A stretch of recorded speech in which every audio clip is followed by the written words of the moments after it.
ঐক্যবদ্ধ না হলে গুপ্ত স্বৈরাচারের আবির্ভাব হতে পারে বলেছেন তারেক রহমান।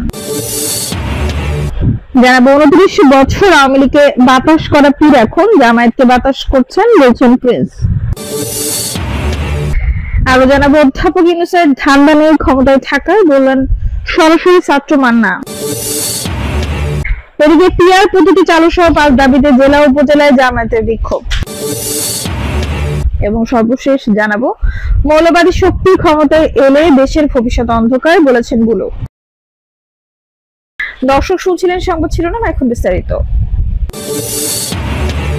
ঐক্যবদ্ধ না হলে গুপ্ত স্বৈরাচারের আবির্ভাব হতে পারে বলেছেন তারেক রহমান।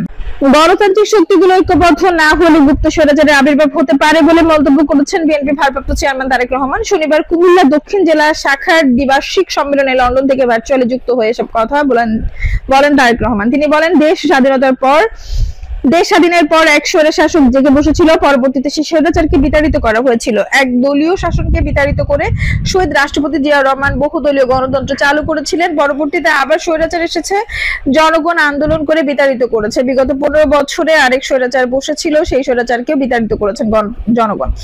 আজ গণতন্ত্রের পক্ষে সব শক্তি ঐক্যবদ্ধ না হতে পারলে গুপ্ত স্বৈরাচারের আবারও আবির্ভাব হতে পারে। তাই দেশে গঠনে ঐক্যবদ্ধ হওয়ার বিকল্প নেই। দেশ পুনর্গঠন এটি মূল প্রতিপাদ্য হওয়া উচিত বলেও মন্তব্য করেন তিনি। দলের নেতাকর্মীদের উদ্দেশ্যে তিনি বলেন, বিএনপি নেতাকর্মীরা জনগণকে সঙ্গে নিয়ে আন্দোলন করেছে, নির্যাতন নিপীড়নের শিকার হয়েছে, স্বৈরাচারের পতন হচ্ছে। এখন দেশকে পুনর্গঠন করতে হবে, তার জন্য সবাইকে ঐক্যবদ্ধ হতে হবে। এই সময় গত 16 বছর দেশে ডাকাত পড়েছিল উল্লেখ করে তারেক রহমান বলেন, এখন এই দেশকে গঠন করতে হবে, তার জন্য জনগণের কাছে যেতে হবে, ঘরে ঘরে জনগণের কাছে যেতে হবে। কিভাবে পুনর্গঠন করবে এই কথাগুলো সর্বস্তরে জনগণের কাছে পৌঁছে দিতে হবে। 29 বছর আওয়ামী লীগকে বাতাস করা পীর এখন জামায়াতকে বাতাস করছেন বলছেন প্রিন্স। বিএনপি যুগ্ম মহাসচিব সৈয়দ ইমরান সালেহ প্রিন্স বলেছেন, হাত পাখা দিয়ে বিগত 29 বছর আওয়ামী লীগকে বাতাস করা পীর সাহেব এখন জামায়াতকে বাতাস করছেন। অথচ তিনি বলেছিলেন জামায়াতের বিষ যেখানেই লাগবে তা ধ্বংস হয়ে যাবে। প্রিন্স বলেন, সেই পীর সাহেব এখন জামায়াতের সঙ্গে ঐক্য করে নিজের শরীরে জামায়াতের বিষ লাগিয়েছেন। নিজের কথা অনুযায়ী নিজের ধ্বংস ডেকে আনছেন। ক্ষমতার লোভে জামায়াতের বিষ এখন তার কাছে অমৃত সুধায় পরিণত হয়েছে। শনিবার দুপুরে ময়মনসিংহের ধোবাউড়ায় দাখিল মাদ্রাসা মিলনায়তনে উপজেলা মৎস্যজীবী দলের সম্মেলনে প্রধান অতিথির বক্তব্যে কথা বলেন। বিকেলে তিনি ধোবাউড়া উপজেলায় পোড়াক কান্দুলিয়া ইউনিয়নের 1, 2, 3 নম্বর ওয়ার্ড বিএনপি সম্মেলনে প্রধান অতিথির বক্তব্য রাখেন। পরে ইউনিয়নের বিভিন্ন পূজা মণ্ডপ পরিদর্শন ও দুর্গা পূজার প্রস্তুতি অবলোকন করেন। সকালে বাংলাদেশে গারো ছাত্র সংগঠনের নেতারা ইমরান সালেহ প্রিন্সের সঙ্গে মত বিনিময় সভায় মিলিত হয়ে তাদের সমস্যা বিষয়ে অবহিত করেন। এরপর তিনি গোয়াতলা বাজারে অগ্নিসংযোগের ক্ষতিগ্রস্ত দোকান বাড়ি পরিদর্শন করেন এবং ক্ষতিগ্রস্তদের সান্ত্বনা ও সহযোগিতা দেন। ধোবাউড়া উপজেলা মৎস্যজীবী দলের আহ্বায়ক মিজানুর রহমান মানিকের সভাপতিত্বে ও সদস্য সচিব শামীম মিয়ার সঞ্চালনায় অনুষ্ঠিত সম্মেলন উদ্বোধন করেন ময়মনসিংহ উত্তর জেলা মৎস্যজীবী দলের সভাপতি হযরত আলী সাকিব।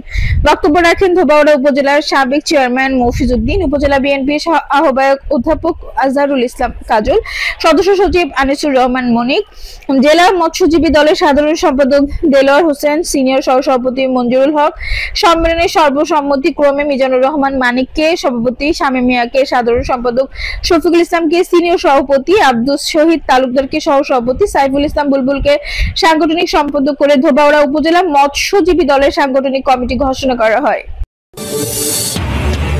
অধ্যাপক ইউনূসের ধান্দা নেই ক্ষমতায় থাকার বললেন সরাসরি ছাত্র মান্না। ছাত্র জীবনে বর্তমান অন্তর্বর্তী সরকারের প্রধান উপদেষ্টা অধ্যাপক মোহাম্মদ ইউনূসের সরাসরি ছাত্র ছিলেন উল্লেখ করে নাগরিক ঐক্যের সভাপতি মাহমুদুর রহমান মান্না বলেন, ভোটের 4.5 মাস বাকি, এখন মানুষ প্রশ্ন করে ভোট হবে তো। আমি হোপফুল যে দেশে বিনির্বাচন হবে। আরেকটা কারণ হলো আমি মনে করি অধ্যাপক ইউনূসের ধান্দা নেই আরেকবার ক্ষমতায় থাকার। তিনি যে আবার ক্ষমতায় থাকতে চান এরকম আমি মনে করি না। আজ শনিবার দুপুরে রাজধানী রমনায় Bangladesh institute of international and strategic studies মিলনায়তনে এক সেমিনারে অংশ নিয়ে মাহমুদুর রহমান এই কথা বলেন। সংস্করণ নির্বাচন প্রেক্ষিতে জাতীয় ঐক্য শিরোনামে এই সেমিনারে আয়োজন করে ডেমোক্রেসি ডায়াস বাংলাদেশ নামের একটি প্ল্যাটফর্ম।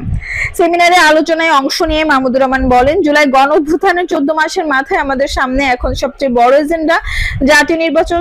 শ্রীলঙ্কা ও নেপাল তো অভ্যুত্থানের পর কোনো সংস্কার হয়নি, ভোট হয়েছে।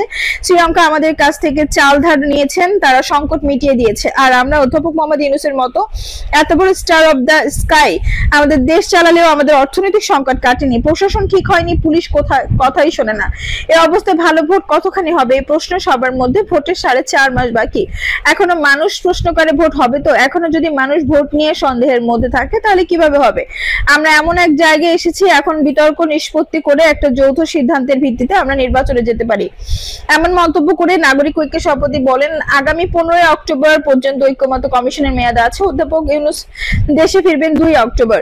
এর মধ্যে ভেতরে ভেতরে কথাবার্তা চলছে কি করে একটা জায়গায় আসা যায়। এই ক্ষেত্রে অবিশ্বাস্যকে মূল সমস্যা হিসেবে উল্লেখ করেন মাহমুদুর রহমান। পিআর পদ্ধতিতে নির্বাচন সহ কিছু অভিন্ন দাবি দিয়ে জামায়াত ইসলামী সহ 7টি দলের আন্দোলন প্রসঙ্গে তিনি বলেন, আমি জামায়াতের 2জন নেতাকে জিজ্ঞাসা করলাম, আপনারা আলোচনার টেবিলে আছেন আবার সরাসরি রাস্তায় নেমে বিক্ষোভ করছেন, এটা কোন ধরনের আন্দোলন?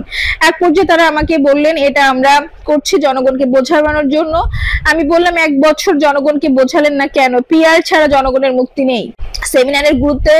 সেমিনারের শুরুতে পিআর সংখ্যানুপাতিক প্রতিনিধিত্ব পদ্ধতি নির্বাচনের নেতিবাচক দিক ও হঠাৎ পিআর এর দাবি সামনে আনার পেছনে রাজনৈতিক উদ্দেশ্য নিয়ে একটি ধারণাপত্র উপস্থাপন করেন ডেমোক্রেসি ডায়াস বাংলাদেশের চেয়ারম্যান আব্দুল্লাহ আল মামুন।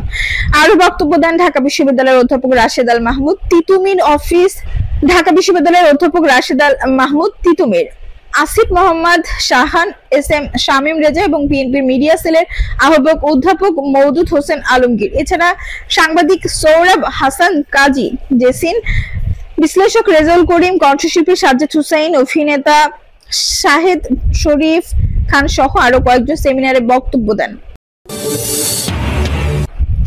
পিআর পদ্ধতি চালু সহ 5 দাবিতে জেলা উপজেলায় জামায়াতের বিক্ষোভ। জুলাই সনদের ভিত্তিতে নির্বাচনের সংসদের উভয় কক্ষে পিআর পদ্ধতি চালু সহ 5 দফা দাবিতে বিভিন্ন জেলা উপজেলা বিক্ষোভ করেছে জামায়াত ইসলামী। প্রায় অভিন্ন দাবিতে সারা দেশে বিক্ষোভ করার কথা জানিয়েছে ইসলামী আন্দোলন বাংলাদেশ। পাশাপাশি কয়েকটি এলাকায় বিক্ষোভ মিছিল করেছে খেলাফত মজলিস। এছাড়া জাতীয় গণতান্ত্রিক পার্টির এক সংবাদ বিজ্ঞপ্তিতে 20 জেলায় একই কর্মসূচি করার কথা জানানো হয়েছে। জামায়াতের দাবিগুলো হলো, জুলাই জাতীয় সনদের ভিত্তিতে আগামী ফেব্রুয়ারিতে নির্বাচনের আয়োজন, আগামী জাতীয় নির্বাচনে উভয় কক্ষে পিআর পদ্ধতি চালু করা, অবাধ, সুষ্ঠু ও গ্রহণযোগ্য নির্বাচনের লক্ষ্যে সবার জন্য লেভেল প্লেইং ফিল্ড নিশ্চিত করা, ফ্যাসিবাদী সরকারের জুলুম, নির্যাতন, গণহত্যা ও দুর্নীতির বিচার নিশ্চিত করা এবং স্বৈরাচারের দোষর জাতীয় পার্টি ও 14 দলের কার্যক্রম নিষিদ্ধ করা। 5 দফা দাবিতে কুষ্টিয়া বিক্ষোভ মিছিল সমাবেশ করেছেন জামায়াতের নেতাকর্মীরা। আজ সকাল 9টার দিকে শহরের চৌরাহাট মোড় থেকে মিছিল শুরু করে প্রধান সড়ক প্রদক্ষিণ শেষে পৌরসভার প্রধান ফটকের সামনে দাঁড়িয়ে সমাবেশ করেন সদর উপজেলা জামায়াতের আমির মাওলানা শরীফুল ইসলাম সভাপতিত্বে। সমাবেশে প্রধান অতিথির বক্তব্য দেন জেলা আমির অধ্যাপক মাওলানা আবুল হাশেম। এতে দলটির বিভিন্ন পর্যায়ের নেতারা বক্তব্য দেন। এদিকে জেলার ভেড়ামারা, মিরপুর ও দৌলতপুর উপজেলা জামায়াতের উদ্যোগে পৃথক বিক্ষোভ মিছিল সমাবেশ অনুষ্ঠিত হয়েছে। একই দাবিতে বিকেলে কুষ্টিয়া শহরের বিক্ষোভ মিছিল করেছে ইসলামী আন্দোলন বাংলাদেশ। নীলফামারী, সৈয়দপুর বিক্ষোভ মিছিল ও সমাবেশ করেছে জামায়াতের নেতাকর্মীরা। সকাল 10টায় সৈয়দপুর স্মৃতি অম্লান চত্বর থেকে মিছিল নিয়ে শহরের প্রধান সড়ক প্রদক্ষিণ শেষে একই স্থানে সমাবেশে মিলিত হয়।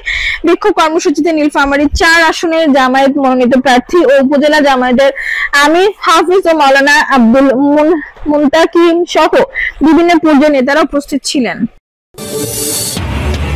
মৌলবাদী শক্তি ক্ষমতা এলে দেশের ভবিষ্যৎ অন্ধকার, বলেছেন বুলু।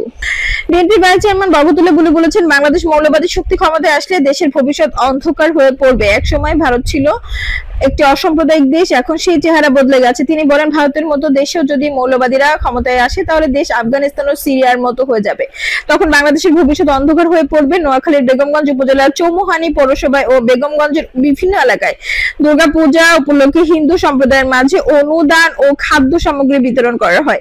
সেখানে শুক্রবার 26 সেপ্টেম্বর বিকালে এক অনুষ্ঠানে প্রধান অতিথির বক্তব্যে তিনি একথা বলেন। বরকতুল্লাহ বুলু বলেন, আমাদের মুক্তিযোদ্ধারা যে অসাম্প্রদায়িক বাংলাদেশের স্বপ্ন দেখেছিলেন তা রক্ষা করতে হবে। বাংলাদেশে যদি মৌলবাদীরা ক্ষমতায় আসে তাহলে দেশ আফগানিস্তান ও সিরিয়ার মতো হয়ে যাবে। তাই আগামী জাতীয় সংসদ নির্বাচনকে সবাই সঠিকভাবে তাদের ভোট প্রয়োগ করতে হবে। দর্শক, এই ছিল এখনকার সর্বশেষ সংবাদ। নিউজটি ভালো লাগলে অবশ্যই একটা লাইক দিন, কমেন্টে আপনার মূল্যবান মতামত জানান। সবসময় আমাদের পাশে থাকতে সাবস্ক্রাইব করে বেল বাটনটি অন করে রাখুন। ধন্যবাদ।